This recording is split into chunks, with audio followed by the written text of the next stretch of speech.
Nintendo released Hyrule Warriors Age of Calamity in November 2020. This is Hawks and let's do a gameplay review of this game.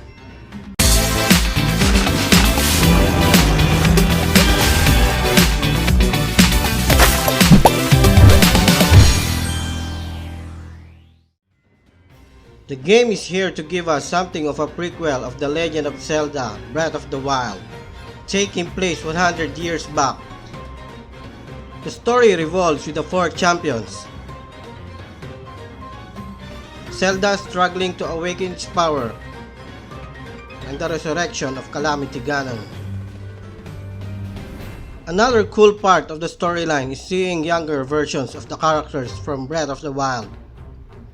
Sheikah researchers Robbie and Pura are here and seeing the discovery of the Sheikah Slate firsthand. Hyrule Warriors Age of Calamity gives the vibe of experience from the Breath of the Wild. The primary focus is on how the war played out and its key events.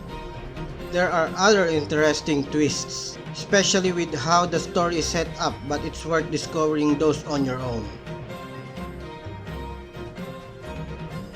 Age of Calamity is more about the fast-paced hack-and-slash combat against crowds of enemies. There are objectives to complete and troops can be commanded. Many staple mechanics from The Legend of Zelda Breath of the Wild are here. That includes parrying Guardian's lasers, shield surfing and dodging attacks at the right moment to unleash Flurry Rush. Age of Calamity spots a variety of playable characters. Link and Zelda is fully playable together with the four champions, Daruk, Mipa, Revali, and Urbosa, having their own unique abilities. Impa, for instance, places symbols on enemies which can be absorbed with strong attacks to create mirror images of herself. Absorb 3 symbols and she's at full power and has a line of clones fighting to either side of her. Impa can feel absurdly powerful in this state.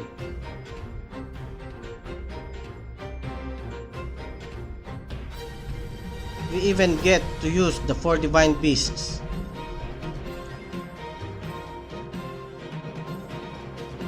There are also some insane characters you will be able to unlock further in the game, but that will be you to find it out. Every character has an array of different combos based around regular attacks, transitioning into strong attacks. Combo attacks expands as the game progresses. Upgrade weapons and start to take advantage of weapon augmenting seals that suit characters' playstyle. In addition to combos and special moves, characters in Age of Calamity will also make use of various Sheikah Slate runes for attacking. Stasis, Cryonis, Magnesis, and Remote Bombs with a unique implementation of each character.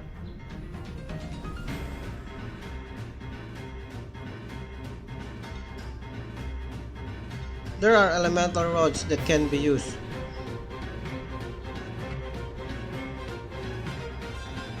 Every character has its distinct style of fighting.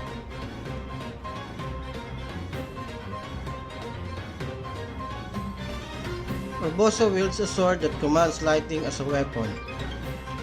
It is mainly focused on range speed and charging it to become a special attack.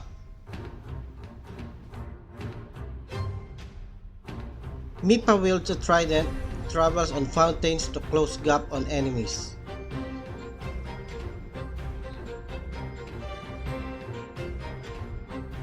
Zelda wields a Sheikah Slate runes.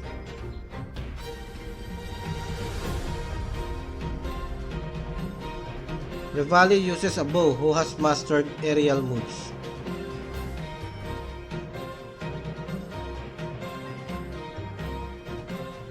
Daruk uses huge blood sword. He summons exploding magma. Link perhaps the most traditional character, but he also offers up the most variety, boasting different combo special attacks and bespoke mechanics based on the weapon type he is using, whether it be sword and shield, spear or two-handed weapon. Sword and shield, for instance, opens up parrying, shield surfing, and a rapid fire bow, whereas 200 weapons let him sacrifice some of his own health to juice up attacks. The opening cutscene introduces us to a miniature guardian who comes alive at the moment Zelda's powers awaken, when all hope is lost, and then travels back in time to warn the heroes about what is to come.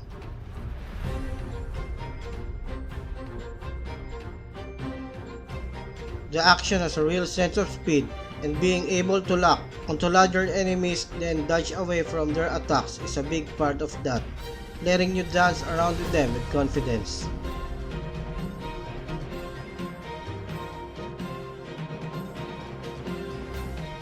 And best of all, dodge at the right time and you'll trigger a flurry rush, giving you an opening to take big chunk of the opponent's weak point dodge. Many of the missions double down on the fast-paced combat by putting you on the clock. There's a real sense of urgency when you know you need to capture a certain number of outposts or take down a certain set of powerful enemies within a time limit. If you're on the fence about the game, then try out the free demo. It is available on Nintendo eShop and offers several side missions, 2 story missions, and much more to complete. Playable characters include Link, Zelda, and Impa, which will provide a nice variety of gameplay styles. And if you eventually pick up the full game, then your demo progress will carry, letting you continue onwards. For those crazy about amiibos, and who just happened to miss out on the 4 champions from the Breath of the Wild, then there's some good news. Nintendo is relaunching these 4 amiibos, along with Hyrule Warriors Age of Calamity. And though it hasn't explicitly confirmed what their in-game functionality will be, some kind of support will be there. Either way, make sure to act fast when they're available. And that wraps it up. If you like what we are doing, please consider subscribing to our channel, and don't forget to switch on the bell notification icon. That way you will never miss out on any of our videos. See you on the next!